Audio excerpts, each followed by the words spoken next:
మీలో ఎవరైనా మండే నుంచి మీలో ఎవరైనా ఒకళ్ళు మంగళాచరణ్ ప్రేయర్స్ చదవాలి.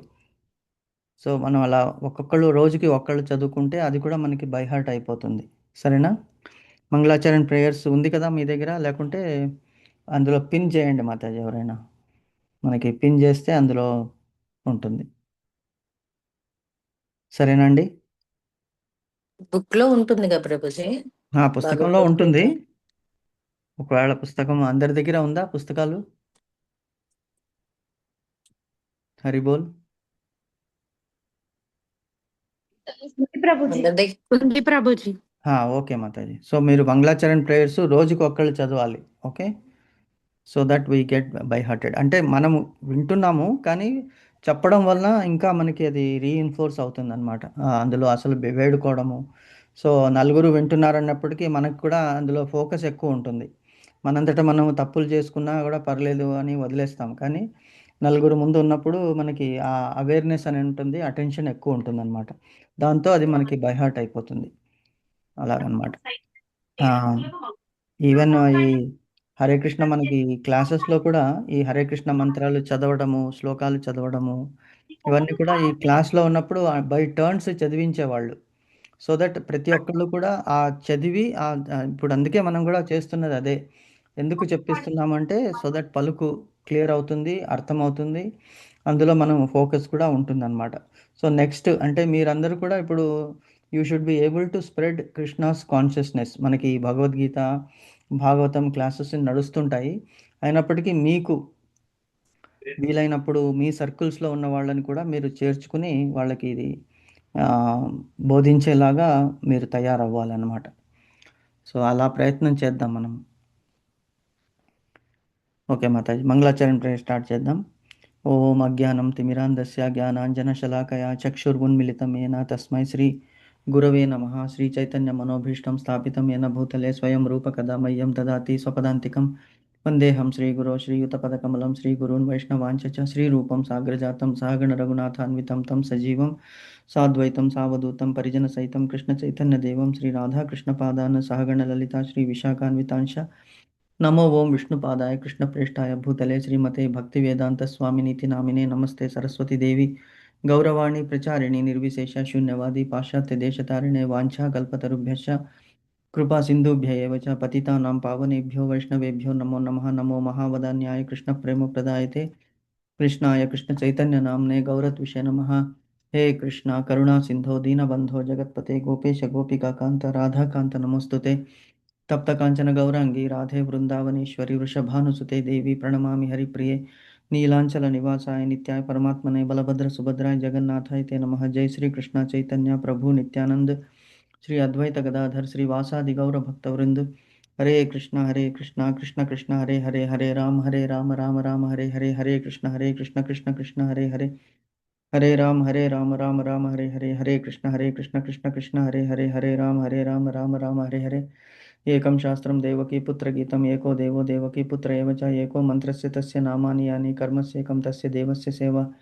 हरे कृष्णा कृष्ण कृष्ण हरे हरे. हरे राम राम हरे हरे. हरे कृष्णा माताजी. హరే కృష్ణ ప్రభుజీ. హరే కృష్ణ ఉత్తమాంగి మాతాజీ. దండవత్ ప్రణామ్స్. బాగున్నారు మాతాజీ?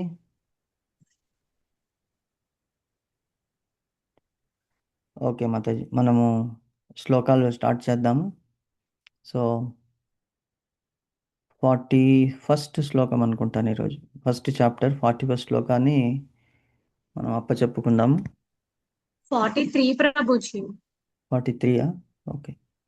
Thank you Mataji. చెప్తారా మాతాజీ? హరే కృష్ణ ప్రభుజీ. హరే కృష్ణ మాతాజీ. పుష్యన్య కుల ధర్మానాం మనుష్యానాం జనార్దన నరకే నియంతం వాసో భవతి ఇత అనుశుశ్రుమా. హరే కృష్ణ ప్రభుజీ. హరే కృష్ణ మాతాజీ. మా దగ్గర ఇక్కడ ఇది దోషైరైతే కులజ్ఞానం వర్ణ సంకరకారకై ఉత్స్యాద్యంతే జాతి ధర్మాః కులధర్మాశ్చ శాశ్వతాః అని ఉన్నది. అది నిన్న చెప్పేశాం కదా ప్రభుజీ. చెప్పేశారా? ఓకే. నిన్న నేను వేణుశ్రీ మాతాజీ చెప్పేశాను. సరే ఓకే మాతాజీ. హరే కృష్ణ ప్రభుజీ, నేను హరే 41 ప్రభుజీ. 41 ఓకే మాతాజీ. అధర్మాభివంతో కృష్ణ ప్రదుష్యంతి కుల స్త్రియ స్త్రీషు దుష్టషు వార్షేయ జాయతే వర్ణ శంకర. యా చాలా వరకు కరెక్ట్గా చెప్పారు. ఒకసారి వత్తులు చూసుకోండి మాతాజీ. ఓకే ప్రభుజీ. అధర్మాభి 42 భవ కూడా చెప్తున్నాను ప్రభుజీ. ఒక్కసారి చూడండి. అధర్మాభి భవాత్ కృష్ణ ప్రదుష్యంతి కుల స్త్రియ స్త్రీషు దుష్టాసు వార్ష్ణేయ. రెండు ఒత్తులు ఉన్నాయి. ఆ రాకి రెండు ఒత్తులు ఉన్నాయి. షా నా వార్ష్ణేయ వార్ వార్షేయ యా జాయతే వర్ణ సంకర. ఓకే ప్రభుజీ. మాతాజీ. 42 చెప్పండి.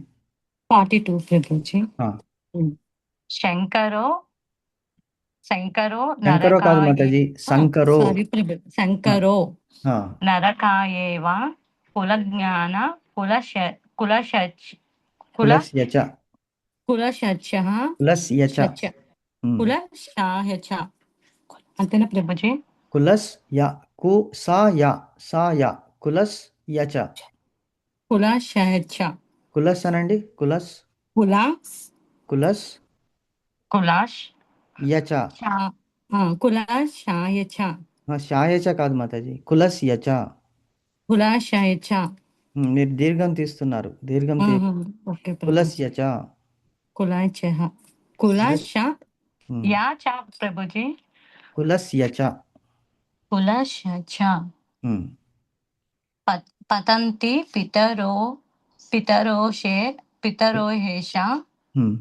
లుప్త పిండోదక క్రియ. Okay very good. Okay okay Prabhuji, sorry Prabhuji. No sorry వద్దు, కొన్ని చెప్పండి. సారీ చెప్పండి. పలకలేకపోతున్నాం ప్రభుజీ, నేర్చుకున్నాను కానీ ఆ, పలకలేకపోతున్నాం అది ప్రభుజీ. ప్రాక్టీస్ చేయాలి మాతాజీ. అది చేస్తున్నాను ప్రభుజీ. ప్రాక్టీస్ ఒక 10 సార్లు అదే చూసి విని విని విని వచ్చేస్తుంది. ఓకే ప్రభుజీ. ఓకే. శ్రీకాంతి మాతాజీ చెప్పగలరా?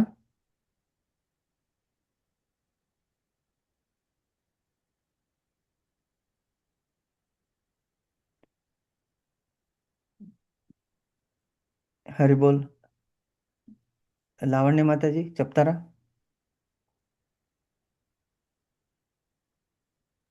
హరే కృష్ణ ప్రభుజీ. హరే కృష్ణ మాతాజీ. 17th వన్ ప్రభుజీ రోజు. ఓకే మాతాజీ. కాశ్యశ్చ పరమేశ్వాసః శిఖండిశ్చ మహారథః దృశ్యద్యుమ్నో విరాటశ్చ సాత్యకిస్త్వా పరాజితః. సాత్యకిస్ చాపరాజిత. సాత్యకిస్ చాపరాజిత. ఓకే. సాత్యకిశ్చ పరాజితః. ఆ దీర్ఘము షాక్ ఉంది కదా, కానీ చాకి పలకాలి. ఓకే సాత్యకిస్ ప్రభుజీ. సాత్యకిస్ చాపరాజిత. సాత్యకిస్ చాపరాజిత, అపరాజిత యాక్చువల్గా అది. సాత్యకిస్ okay చాపరాజిత. Prabhuji. Okay Mataji. Thank you Prabhuji. Satyaki అపరాజిత అని 3 కలిపేశారు. సాత్యకి మరియు అపరాజితుడైనటువంటి అజేయుడు అని మీనింగ్ అన్నమాట. ఓకే. ఓకే శ్రీకాంతి ప్రభుజీ. మాతాజీ. థ్యాంక్ యూ మాతాజీ. శ్రీకాంతి మాతాజీ. హరిబోల్. ప్రభుజీ, నేను ఒకసారి లీవ్ అయి మళ్ళీ జాయిన్ అవునా ప్రభుజీ, నాకు వినిపించట్లేదు. ఓకే మాతాజీ. ఓకే. హరిబోల్. యా ఓకే మాతాజీ, వెరీ నైస్. సో ఉత్తమంగి మాతాజీ వినిపిస్తుందండి? హరిబోల్. కృష్ణ కృష్ణ కృష్ణ హరే కృష్ణ. హరే కృష్ణ మాతాజీ. అదే వినిపిస్తుందా అని. బాగున్నారా మాతాజీ? కృష్ణ కృష్ణ ఎక్కడ Krishna Krishna. Hari nice Mataji, very nice. Okay. So మనము 5th చాప్టర్లో 10వ శ్లోకము నిన్న చదువుకున్నాము. మీనింగ్ ఎవరైనా చెప్పగలరా ఏం చదువుకున్నాం అనేది? బ్రహ్మణ్యాధ్యాయ కర్మాణి సంగం త్యక్త్యా కరోతి యః లిప్యతేన పాపేన పద్మపత్ర మివాంభస. అంటే ఏమిటి మీనింగు? కర్మలన్నిటినీ భగవంతునికి సమర్పించి ఆసక్తి లేకుండా తన ధర్మములను నిర్వహించువాడు నీటిచే తడవబడని తామరాకు వలె పాపకర్మ వలచే ప్రభావితము కాడు అంటున్నాడు.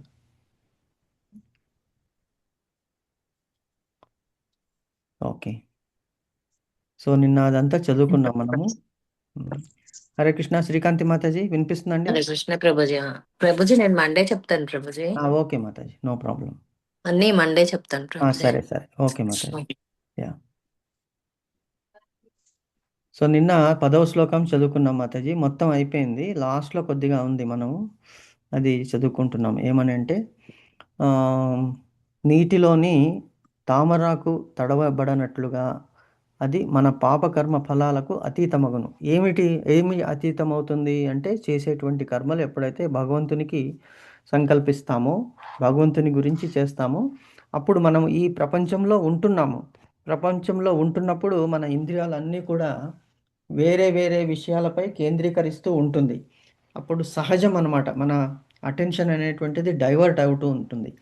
కానీ మనస్సులో గనక మనము భగవంతుని తలుచుకుంటూ చేస్తున్నప్పుడు ఆ ఇంద్రియాలు వేరే ఏది చూసినా చేసినా కూడా ఆ కర్మ ఫలితాలు మనకి అంటదు. ఎందుకంటే లోపల అది ప్యూరిఫికేషన్ అయిపోతుంది అన్నమాట. సో అదే చెప్తున్నాడు భగవంతుడు. ఎలాగంటే ఈ ప్రపంచంలో ఉండాలి, ఉండి ఉండనట్లు ఉండాలి. ఎందుకంటే ఇప్పుడు మనం ఇంట్లో ఒక రెంటెడ్ ఇంట్లో ఉన్నామనుకోండి. రెంటెడ్ ఇంట్లో ఉంటే ఏమవుతుంది, ఆ ఇంట్లో ఉంటున్నాము కానీ ఆ ఇంటిని గురించి మనము అంతగా అటాచ్మెంట్ పెట్టుకోము. ఒకవేళ ఎక్కడైనా రిపేర్ వస్తే ఆ ఓనర్ చేయిస్తాడులే, ఎక్కడ లీక్ అయితే అది ఓనర్ చేయిస్తాడులే, ఇంకొకటి ఎక్కడ ప్రాబ్లం వచ్చింది అది ఓనర్ చూసుకుంటాడు. ఎందుకు, ఈ ఇల్లు అనేటువంటిది మనది కాదు. అలాగే మనము మన ఈ భౌతిక జగత్తులో కూడా మనము టెంపరీగా ఉన్నామంటే ఈ దేహము నేను అంటే మమకారము, అహంకారము. మమకారం అంటే నాది, అహంకారం అంటే నేను అనేటువంటిది రెండుని విడిచిపెట్టాలి. ఇప్పుడు సరే, ఫర్ ఎగ్జాంపుల్ మనం ఒక కొత్త కారు కొన్నామనుకోండి. ఆ కొత్త కారు మనం కొనుక్కున్నప్పుడు ఏమవుతుంది, చాలా జాగ్రత్తగా నడిపిస్తాము. రోజు దాన్ని తుడవడము, దానికి కవర్ వేయడము, జాగ్రత్తగా ట్రాఫిక్లో నడిపించడము, మెల్లగా వెళ్ళడము చేస్తుంటాము. అదే మనం ట్యాక్సీలోను, క్యాబ్లోను, ఊబర్లోను వెళ్తున్నాం అనుకోండి, అప్పుడు మనకేం సంబంధం లేదు, మనం అక్కడ కూర్చున్నాము, డెస్టినేషన్ వచ్చినంత దిగిపోతాము. ఆ కారుకి ఎవరైనా తగిలించినా, ఆ కారుకి ఏదైనా ప్రాబ్లం వచ్చినా మనకి ప్రాబ్లం లేదు. సో అక్కడ ఏమిటి ఉంటున్నాము, ఎక్కడ ఉంటున్నాము, కారులో ఉంటున్నాము. ఎక్కడ ఉంటున్నాము, రెంటెడ్ ఇంట్లో ఉంటున్నాము. సో అలాగే ఈ ప్రపంచం అనేది కూడా మనము రెంటెడ్ ఇల్లు అన్నమాట. It is just rented house where we are residing. అలాగే ఆత్మ కూడా ఈ దేహం అనేటువంటి దానికి ఏమిటి, ఒక రెంటెడ్ హౌస్. ఈ జన్మలో ఈ దేహం దొరికింది, ఈ జన్మ అయిపోయిన తర్వాత ఆత్మ ఇంకొక దగ్గరికి వెళ్ళిపోతుంది. కాబట్టి మనము we should protect our selfs. ఇంటిలో ఉన్నప్పుడు మనల్ని మనం ఎక్కువ రక్షించుకుంటాము, కారులో ఉన్నప్పుడు మనల్ని మనం ఎక్కువ చూసుకుంటాము. అలాగే ఈ ప్రపంచంలో ఉన్నప్పుడు మనము ఈ ఆత్మ గురించి ఎక్కువ పాటుపడాలి. మిగతా వాటికన్నీ కూడా మనం అంటించుకోకూడదు. ఎంత అంటే మనం వీఆర్ బైండింగ్ అవర్ సెల్ఫ్స్. ఎంత గట్టిగా మనము బంధుత్వాలు, తర్వాత డిజైర్స్, కోరికలు, ఇవన్నీ కూడా మనము అంటిపెట్టుకుని ఉంటే అవి తీరకున్నప్పుడు ఏమవుతుందంటే లోపల ఉన్నటువంటి ఆత్మ వెళ్ళిపోవడానికి నిరాకరిస్తుంది. సో కొద్ది కొద్దిగా మనం ట్రైన్ చేస్తూ ఉండాలన్నమాట దీన్ని. అలా ట్రైన్ చేయకుంటే ఏమవుతుందంటే చివరికి వదిలిపెట్టి వెళ్ళడం అనేటువంటిది చాలా కష్టమైపోతుంది. కాబట్టి అందుకే భగవంతుడు ఎందుకు చెప్తున్నాడు, మన గురించే చెప్తున్నాడు. ఇన్ని విషయాలు భగవంతుడు చెప్తున్నాడు. కర్మలు చెయ్యి, కర్మ ఫలితాలను అంటించుకోవద్దు, అది నాకు చెందుతుంది, నేనే నీకు ఇస్తున్నాను. సుఖంలో కానీ దుఃఖంలో కానీ సుఖేషు దుఃఖేషు ఉద్విగ్నమన, సుఖేషు విగత స్పృహ, వీతరాగ భయక్రోధ స్థిత ధీర్ మునిరుచ్యతే ఉంటాడు ముని. సుఖంలో కానీ దుఃఖం వచ్చినప్పుడు బాగా కుంగిపోవడము, సుఖం వచ్చినప్పుడు బాగా పొంగిపోవడము, ఈ రెండు కూడా తగదు. ఎందుకంటే బోత్ ఆర్ టెంపరీ. దుఃఖం వచ్చిందా ఎక్కువ రోజులు ఉండదు, వెళ్ళిపోతుంది. అలాగే సుఖం వచ్చిందా అది కూడా ఎంతోసేపు ఉండదు. కాబట్టి ఈ రెండు వస్తుంటాయి, పోతుంటాయి. ఎలాగైతే ఋతువులు మారుతుంటాయో ప్రకృతి అలాగే ఉంటుంది, భూదేవి అలాగే ఉంటుంది. కాబట్టి మనం కూడా అలాగ ఉండాలి అనేటువంటిది ఇక్కడ చెప్తున్నాడు భగవంతుడు, మన గురించి చెప్తున్నాడు. మీరు అనొచ్చు, ప్రభుజీ ఇవన్నీ is it easy to follow? It is not at all easy. మనం డిస్కస్ చేస్తున్నాము కానీ we are trying to adapt our selfs. Adjust అవుతున్నాం. విని విని విని విని విని విని ఏమవుతుందంటే మనసు మీద అది హత్తుకొని పోతుంది అనమాట. మనస్సు మీద హత్తుకుని పోయినప్పుడు బుద్ధి ఏం చేస్తుందంటే మనకి చెప్తుందనమాట, చూడు ఇంతకాలం ఇది విన్నావు, ఇది ఇలాగ చేయాలి అని బుద్ధి చెప్పినప్పుడు, అంటే బుద్ధి ఈజ్ కంట్రోలింగ్ మైండ్. మనస్సుని. ఆ మనస్సు ఏం చేస్తుంది? కళ్ళాలని, ఇంద్రియాలని లాగుతుంది అనమాట. లాగి పట్టుకుని బుద్ధి చేతికి ఇచ్చేస్తుంది. నా చేత కాదు, నువ్వే దీన్ని నడుపు. ఎలాగైతే అర్జునుడు తన సారథ్యాన్ని శ్రీకృష్ణునికి వహించాడో, శ్రీకృష్ణుడు అర్జునుని రథసారథి అయ్యాడో, అక్కడ అర్జునుడు ఎవరు? రథములో ఉన్నటువంటి రథికుడు. అంటే మన దేహంలో ఉన్నటువంటి ఆత్మ. బుద్ధి ఎవరు అంటే భగవంతుడు. మనలో ఉన్నటువంటి ఆ మనస్సుని, ఇంద్రియాలని కళ్ళెం వేసి భగవంతునికి గనక మనం అర్పిస్తే ఈ ఆత్మ ఎక్కడికి వెళ్తుంది? డెస్టినేషన్, కరెక్ట్ డెస్టినేషన్కి భగవంతుడు తీసుకెళ్తాడు అనేటువంటిది ఇక్కడ చెప్తుంది. అంటే అంటి అంటనట్టు ఉండు అని చెప్తున్నాడు. ఎందుకు ఇక్కడ చెప్తున్నాడయ్యా ఇలాగా అంటే, నువ్వు ఏం చేస్తున్నావు? భీష్మాది, ద్రోణాది, కృపాచార్యులను వీళ్ళందరినీ, నీ కౌరవులందరూ తమ్ముళ్ళు, అన్నదమ్ముళ్ళు ఉన్నారు. తర్వాత అటువైపు నీ బంధువులు ఉన్నాడు. శల్యుడు మీ మేనమామ, అతను అటువైపు వెళ్ళిపోయాడు. నీతో పాటు చదువుకున్న వాళ్ళందరూ కూడా, ఆడుకున్న వాళ్ళందరూ కూడా అటువైపు కనిపిస్తున్నారు. నీ అన్న తమ్ముల కొడుకులు అందరూ కూడా అక్కడ ఉన్నారు. మేనమామలు ఉన్నారు, అందరూ ఉన్నారు. సో వాళ్ళని నువ్వు పెద్దగా అంటించుకోకు, బాధ పెట్టుకోకు మనస్సుని. ఎందుకు ఇన్నాళ్ళు నీ వాళ్ళని నువ్వు వాళ్ళని అనుకున్నావు. ఇప్పుడు ఏమైపోయారు? వాళ్ళు నీకే అగెన్స్ట్గా నిలబడ్డారు. సో బాధ ఎవరికైంది? నీ మనస్సుకే అయింది కదా. అంటే ఎప్పుడు కూడా ఎక్కువ అటాచ్మెంట్ పెట్టుకుంటే అది ఎక్కువ దుఃఖానికి కారకము అవుతుంది. అంటే జీవిత సత్యం అన్నమాట ఇది.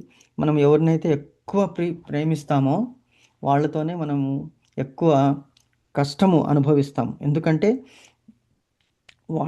మనము ఒక విధంగా తలిచినప్పుడు అన్ని పరిస్థితులు ఒకలాగా ఉండవు.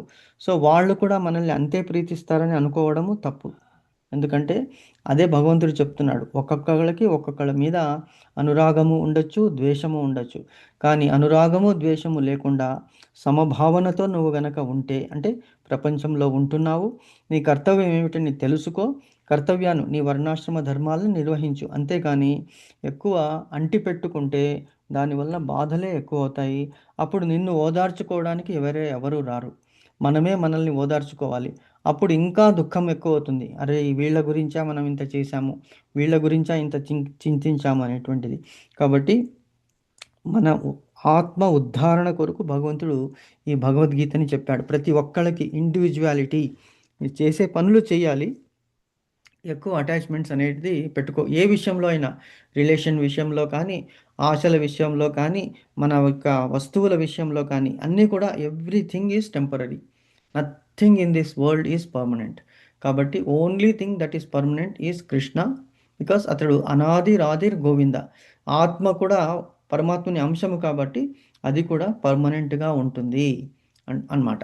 ఓన్లీ మోక్షము ఎప్పుడైతే వస్తుందో అప్పుడు ఆత్మకి భగవంతుని దగ్గర సేవ చేయడానికి దివ్యమైనటువంటి శరీరము లభిస్తుంది, పవిత్రమైనటువంటి శరీరము. అప్పుడు అందులో ఆత్మ ఉంటుందన్నమాట. సో ఇది మన గోల్ అనేటువంటిది తెలుసుకోమని చెప్తున్నాడు. కాబట్టి నీటిలోని తామరాకు తడపబడినట్లుగా పాపకర్మ ఫలాలకు అతీతమగును. పాపకర్మ ఫలాలకు అతీతమగును ఎలాగా అంటే, ఇప్పుడు డాక్టర్స్ ఉన్నారు, సోల్జర్స్ ఉన్నారు, మనం డిస్కస్ చేశాము. వాళ్ళు మరి దేహాన్ని కోస్తున్నాడు డాక్టరు, ఎందుకు? మన గురించి. అప్పుడు అతనికి అటాచ్మెంట్ ఉంటే, అందుకే ఇప్పుడు ఏం చేస్తారంటే డాక్టర్స్ అయిన వాళ్ళు తమ ఫ్యామిలీ మెంబర్స్కి ట్రీట్మెంట్ ఇవ్వరు. ఎందుకంటే వాళ్ళు ఆ అటాచ్మెంట్ ఎక్కువ ఉంటుంది కాబట్టి. ఎక్కడ ప్రాబ్లం అవుతుందో అంటే వేరే వాళ్ళకి అటాచ్మెంట్ ఉండదు, వేరే వాళ్ళ మీద. తమ వాళ్ళ మీద అయితే విపరీతమైనటువంటి ఉంటుంది. So operation may not be successful. అందుకే వాళ్ళ ట్రీట్మెంట్ కూడా వాళ్ళకి ఇవ్వరు, వేరే వాళ్ళతోనే ఇప్పిస్తారు. అలాగే సోల్జర్స్ ఉన్నారు. సోల్జర్స్ ఏమిటి? దేశము గురించి పాటుపడతారు. వాళ్ళు దేశం గురించి సైనికులని సంహరించినప్పటికీ కూడా అది పాపము కాదు, ఎందుకంటే వాళ్ళు కర్తవ్యాన్ని నిర్వహిస్తున్నారు. అలాగే జడ్జి ఉన్నాడు. జడ్జి ఏం చేస్తాడు? తప్పు చేసిన వానికి ఉరిశిక్ష, మరణశిక్ష విధిస్తాడు, ఆర్ కారాగృహ శిక్షని ఇస్తాడు, ఆర్ పెనాల్టీ వేస్తాడు. ఇవన్నీ ఎందుకు వేస్తాడు? మరి అతనికి ఆ పాపకర్మాలు ఉంటాయంటే లేదు. అలాగే కటికుడు ఉన్నాడు. మనకి ఇది ఈవెన్ భగవద్గీత మహిమలో కూడా వస్తుంది. ఒకడు కటికుడు ఉన్నాడు, అంటే మాంసాన్ని అమ్ముకునేవాడు వాడు. మరి వాడు కూడా దివ్య జ్ఞానాన్ని పొంది ఉన్నాడు. మనకి ఫస్ట్ చాప్టర్లో సెకండ్ చాప్టర్లో వస్తుంది భగవద్గీత మహిమలో ఆ కథలు ఉన్నాయి. అందులో ఒక కౌశికుడు వెళ్ళి అతన్ని అడుగుతాడు. అంటే అతనికి దివ్య జ్ఞానం ఎంత ఉందంటే అతనికి ఎక్కడ ఏమి జరుగుతుందో కూడా తెలిసి ఉంటుందన్నమాట. మరి చేస్తున్నటువంటి వృత్తి ఏమిటి అంటే అది తన కుల వృత్తి, తప్పదు. శూద్ర వృత్తిలో అతను చేస్తున్నాడు కాబట్టి అతనికి పాపాలు అంటవు అని తెలుస్తుందన్నమాట. అసలు హింస అనేటువంటిదే తప్పు. మరి అతను చేస్తున్నాడు కదా అంటే మరి అతని కుల వృత్తి. అప్పుడు ఆ కాలంలో అది సమ్మతమే. ఎందుకంటే యజ్ఞాలలో, యాగాలలో ఇచ్చినటువంటి పశు బలికి అవన్నీ కూడా విందులకి వాళ్ళకి ఉపయోగించేటువంటి వాళ్ళు. కానీ కలియుగంలో జంతు హత్య అనేటువంటిది నిషేధము. కానీ మన వాళ్ళు తెలియకుండానే ఇవి చేసేస్తున్నారు. బుద్ధుడు అందుకే అవతరించి చెప్పాడు, అహింసో పరమో ధర్మ. కానీ విన్నవాళ్ళు విన్నారు, వినని వాళ్ళు అలాగే అంధపాతాళానికి వెళ్ళిపోవడానికి రెడీ అవుతున్నారనమాట. సో ఇవన్నీ పాపకర్మలు మనకి అంటవు. ఎప్పుడు అంటనట్లు ఉన్నప్పుడు. అందుకే భగవంతుడు అంటున్నాడు భగవద్గీతలో, మయి సర్వాణి కర్మాణి సన్యస్య అనేటువంటిది ఒక శ్లోకం ఉన్నది. అక్కడ 3rd చాప్టర్లో మనం ఆల్రెడీ చదివాము. ఏమిటని ఒకసారి గుర్తు చేసుకుందాం. మయి సర్వాణి కర్మాణి సన్యాస్యాత్ ఆత్మచేతస నిరాశిర్నిర్మమో భూత్వా యుద్ధస్య విగత జ్వరః అంటున్నాడు అర్జునుడికి. శ్రీకృష్ణుడు అంటున్నాడు ఏమిటి? మయి సర్వాణి కర్మాణి, అన్ని కర్మలు నువ్వు అనుసరిస్తున్నావు కదా, అవన్నీ ఏం చేయాలి? నాకు అర్పించు. ఎలాగా? సన్యాస్యాత్ ఆత్మచేతసః. సన్యాసము అంటే, న్యాసం అంటే విడిచిపెట్టడం. మంచిగా విడిచిపెట్టంటే you surrender all the works to me. అంటే చేసిన పనుల ఫలితాలన్నీ కూడా నాకు సమర్పించు. ఎలాగా అంటే with full knowledge, knowing pretty well that you are only an instrument and you should know that. ఎందుకు చెప్తున్నాను ఇది అంటే, నోయింగ్ ఫుల్లీ అబౌట్ మీ భోక్తారాం యజ్ఞతపసాం సర్వలోక మహేశ్వరం సుహృదం సర్వభూతానాం జ్ఞాత్వమాం శాంతి మృచ్చతి. నీకు శాంతి దొరుకుతుంది అని చెప్తున్నాడు. వితౌట్ డిజైర్స్ ఫర్ ప్రాఫిట్ అంటే ఏమిటి? సన్యాసాత్ ఆత్మచేతస నిరాశిర్ నిర్మమో భూత్వ అంటే వితౌట్ డిజైర్, ఆశ లేకుండా. ఆశ అంటే డిజైర్, అంటే ఇక్కడ నిరాశ అంటే దుఃఖం అని అనుకోకూడదు. నా ప్లస్ ఆశ, అందుకే ఆశ అని వచ్చేసింది అక్కడ. నిరాశిర్ నిర్మమో భూత్వ. నిర్మమో అంటే నో ఓనర్షిప్, ఈ పని నేను చేస్తాను అనేటువంటి అటాచ్మెంట్ ఉండకూడదు. నిరాశిర్ నిర్మమో భూత్వ యుద్ధస్వ విగతస్వర. అంటే యుద్ధస్వ అంటే ఏమిటి? Fight without being lethargic. విగత జ్వర మనకి ఫీవర్ వచ్చినప్పుడు ఎలాగుంటుంది అంటే దేహం అంతా కూడా నిస్సత్తువుగా ఉంటుందన్నమాట. ఆ నిస్సత్వాన్ని ఆవరించింది అర్జునునికి. ఎందుకు అంటే ఎవరితో ఫైట్ చేయాలో వాళ్ళు అందరూ నా వాళ్ళే అని. కాబట్టి అటాచ్మెంట్ లేకుండా నా గురించి పూర్తిగా తెలుసుకుని నువ్వు యుద్ధాన్ని కొనసాగించు అని చెప్తున్నాడు అన్నమాట అర్జునునికి శ్రీకృష్ణుడు. సో అది ఇక్కడ మయి సర్వాణి కర్మాణి సన్యాసాత్ ఆత్మచేతస అంటే ఆత్మలో ఇది with full knowledge about me నిరాశిర్ నిర్మమ భూత్వ యుద్ధస్వ విగత జ్వర. యుద్ధము చేయండి. మనం ఏ పని చేసినప్పటికీ కూడా విత్ ఫుల్ ఎనర్జీ చేయాలి. అంతే 50% చేయకూడదు. ఏది కూడా ఇష్టం ఉన్నా కష్టం ఉన్నా ఏది కూడా మనము మనసులోకి తెచ్చుకోకుండా ఈ పని ఇప్పుడు నాకు భగవంతుడు చెప్పాడు. ఒకటే ఒక క్వశ్చన్ వేసుకోవాలి మనల్ని. If I'm not doing what I'm doing now, what else would I be doing? అంటే ఇప్పుడు నేను చేస్తున్న పని ఒకవేళ నేను చేయకుండా ఉంటే వేరే ఏ పని చేయగలను, వేరే ఏ పని చేయాలనుకుంటున్నాను అనేటువంటిది మనకి ఆ ఇంగిత జ్ఞానం అనేటువంటిది ఉండాలి. కాబట్టి మనకి ప్రతి ఒక్కళ్ళకి, హస్బెండ్స్ కానీ, వైఫ్స్ కానీ, పిల్లలకు కానీ, తల్లిదండ్రులకు కానీ, అంత ఓల్డ్ ఏజ్లో కూడా ఏమిటి వాళ్ళు అడ్వైజ్ అనేటువంటిది అడిగినప్పుడు ఇవ్వాలి. వాళ్ళకి గైడెన్స్ వచ్చినప్పుడు ఎంకరేజ్మెంట్ ఇవ్వాలి. పిల్లలకి, మనవళ్ళకి, అందరికీ కూడా. సో అలాగా ఒక్కొక్కళ్ళకి ఒక్కొక్క డ్యూటీ ఉన్నది. అడగకపోతే we should never give advice. ఎందుకంటే advice if it is unsolicited becomes useless. So అడిగినప్పుడు అడ్వైజు ఇవ్వాలి అన్నమాట. సో అదే చెప్తున్నాడు ఇక్కడ భగవంతుడు. ఏమిటంటే అన్ని కర్మలు నాకు అర్పించినప్పుడు మనస వాచ కర్మణ, నీ కర్మలో ఆ ఫలితాలు నీకు అంటవు. దాన్ని నేనే మళ్ళీ నీకు ఎప్పుడు ఇవ్వాలో అప్పుడు ఇస్తాను అని చెప్తున్నాడు. అంటే ఇప్పుడు ఎలాగుంటున్నాం మనము? తామరాకు మీద నీటి బిందువులాగా కర్మలు చేస్తున్నాము, కానీ కర్మ ఫలితాలని మనము కోరుకోవడం లేదు, భగవంతునికి అర్పించేస్తున్నాము అని చెప్తున్నాడు. ఇన్నిసార్లు చెప్తూనే ఉన్నాడు భగవంతుడు, ముందు నుంచి చెప్తున్నాడు. సో ఇది విని విని విని విని మన మనస్సు ఏమవుతుందంటే ఆ కృష్ణ ఆ ఉద్దేశంలో మనల్ని మనము సమర్పించుకుంటాం అన్నమాట. అందుకే చెప్తున్నాడు ఇక్కడ, నీ కర్మలన్నిటిని నాకు సమర్పింపము అని చెప్తున్నాడు. సారాంశం ఏమనగా కృష్ణ చైతన్య రహితుడు అంటే ఎవరైతే కృష్ణ చైతన్యంలో లేడో వాడు ఏం చేస్తాడు అంటే దేహము ఇంద్రియ భావనను అనుసరించి వర్తిస్తాడు.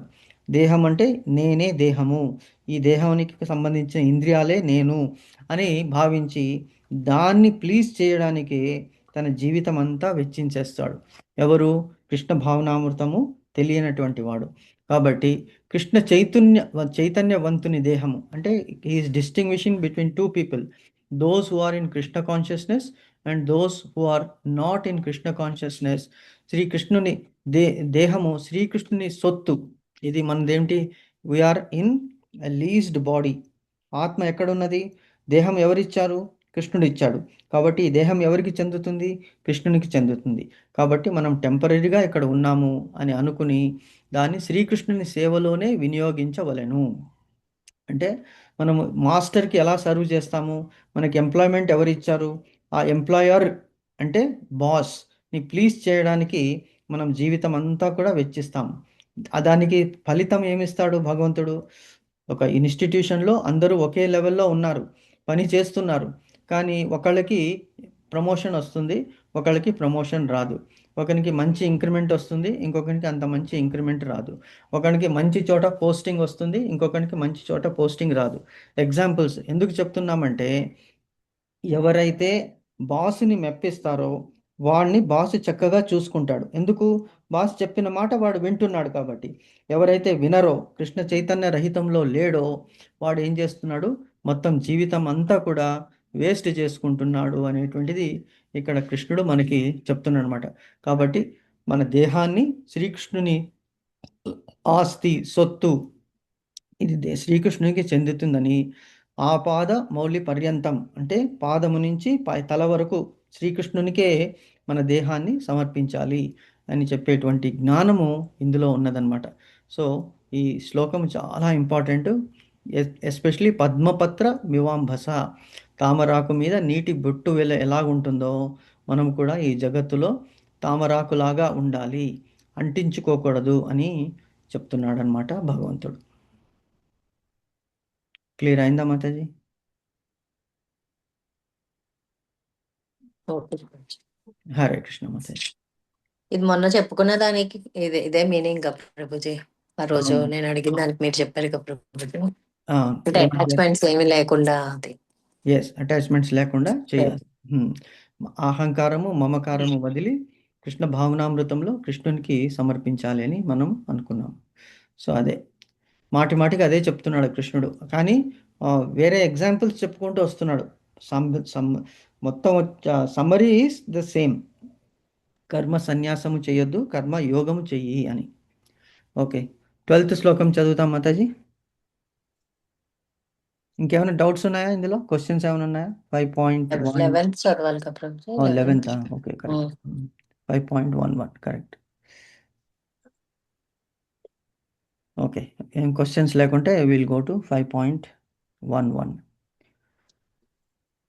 కాయేన మనసా బుద్ధ్యా కైవలేరింద్రియైరపి యోగినః కర్మ కుర్వంతి సంజ్ఞం త్యక్తాత్మశుద్ధయే. కాయేన మనసా బుద్ధ్యా కేవలైరింద్రియైరపి యోగినః కర్మ కుర్వంతి సంజ్ఞం త్యక్తాత్మశుద్ధయే. ఒకసారి చదువుతారు మాతాజీ శ్లోకము? చదవనా ప్రభుజీ నేను? చదవండి మాతాజీ. కాయేన మనసా బుద్ధ్యా కేవలైరింద్రియైరపి యోగినః కర్మ కుర్వంతి సంగం త్యక్త్వాత్మశుద్ధయే. హరే కృష్ణ ప్రభుజీ. హరే కృష్ణ. హరే కృష్ణ ప్రభుజీ. మీనింగ్స్ చదవమంటారా ప్రభుజీ? వినిపించలేదా ప్రభుజీ?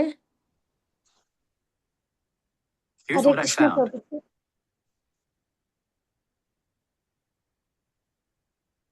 హరే కృష్ణ మాతాజీ, వినిపిస్తుందండి?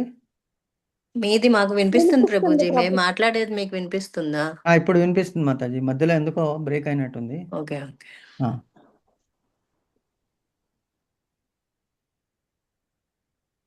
శ్లోకం మళ్ళీ చదవనా ప్రభుజీ? ఒకసారి చదవండి మాతాజీ. కాయేన మనసా బుద్ధ్యా కేవలైరింద్రియైరపి యోగినః కర్మ కుర్వంతి సంగం త్యక్త్వాత్మశుద్ధయే. Hare Krishna very Prabhuji. Nice. Hare Krishna Mataji. Okay, ప్రభా మాతాజీ మీనింగ్స్ చదువుతారా? హరే కృష్ణ ప్రభుజీ చదువుతాం. హరే కృష్ణ మాతాజీ. కాయేన శరీరము చేతను, మనస్సు చేతను, బుద్ధి చేతను, కేవలహే పవిత్రీకరించబడిన ఇంద్రియములచే అపి కూడా యోగినః కృష్ణ చైతన్యవంతుడు కర్మను కుర్వంతి చేయుదురు సంగం ఆసక్తిని త్యక్త్వా విడిచి ఆత్మశుద్ధయే ఆత్మ యొక్క శుద్ధి కొరకు. యోగులు ఆసక్తిని విడిచి కేవలము ఆత్మశుద్ధి అనే ప్రయోజనము కొరకు మాత్రమే దేహముతోనూ మనస్సుతోనూ బుద్ధితోనూ మరియు ఇంద్రియములతోనూ కర్మను అనుసరించెదరు. హరే కర్మను. కృష్ణ ప్రభు. Yes, very good. హరే కృష్ణ మాతాజీ. సో కాయేన మనస, మనం ఒక శ్లోకం ఉంది కదా, కాయేన వాచ మనసేంద్రియైర్వా బుద్ధ్యాత్మనా వా ప్రకృతే స్వభావాత్ కరోమి యద్యత్ సకలం పరస్మై నారాయణాయేతి సమర్పయామి అని అనుకుంటున్నాం. మీరు టెంపుల్స్కి వెళ్ళినప్పుడు ఇది వినిపిస్తుంటుంది. కాయేన వాచ మనసేంద్రియైర్వా బుద్ధ్యాత్మనా వా ప్రకృతే స్వభావాత్ కరోమి యద్యత్ సకలం పరస్మై నారాయణ ఏతి సమర్పయామి. అదే ఇక్కడ ఈ శ్లోకంలో మనకి వినిపిస్తుంది. కాయేన అంటే కాయము అంటే దేహము, కాయేన మనస్సుతో ద్వారా, బుద్ధి మన బుద్ధిని అనుసరించి, కేవలైర్ ఇంద్రియైరపి అంటే మిగతా ఇంద్రియాలన్నీ కూడా, పంచ జ్ఞానేంద్రియాలు, పంచ కర్మేంద్రియాలు. జ్ఞానేంద్రియాలు అంటే ఏమిటి? సాఫ్ట్వేర్. కర్మేంద్రియాలు అంటే హార్డ్వేర్. చెవులు, ముక్కు, నోరు, చేతులు, కాళ్ళు, చర్మము, ఇవన్నీ, నాలుక, ఇవన్నీ కూడా కర్మేంద్రియాలు అంటే ఇన్స్ట్రుమెంట్స్. అవి సాఫ్ట్వేర్ ఎలా పనిచేస్తుంది? కళ్ళు విజన్ అంటే చూపు, చెవిలోకి వినికిడి శక్తి, ముక్కుకి ఆఘ్రాణించేది, నోటికి ఆహారము తీసుకోవడము, పలుకు, రెండు ఉన్నాయి దానికి. తర్వాత చర్మము ఫీలింగ్స్, గాలి వస్తే మనకి తెలుస్తుంది, చల్లదనము, వేడిదనము, ఇవన్నీ కూడా చర్మము ఫీల్ అవుతుంది. సో ఇవన్నీ కూడా మనస్సు, కాయము అంటే దేహము, మనస్సు, బుద్ధి, ఇంద్రియాలు అన్నీ కూడా భగవంతునికే అర్పిస్తారు. ఎవరు అంటే యోగులు. ఎందుకు అలా అర్పిస్తారు అంటే ఆసక్తిని విడిచిపెట్టేస్తారు. కేవలము ఆత్మశుద్ధి కొరకు ఇవన్నీ చేసేది ఎందుకు చేస్తున్నారంటే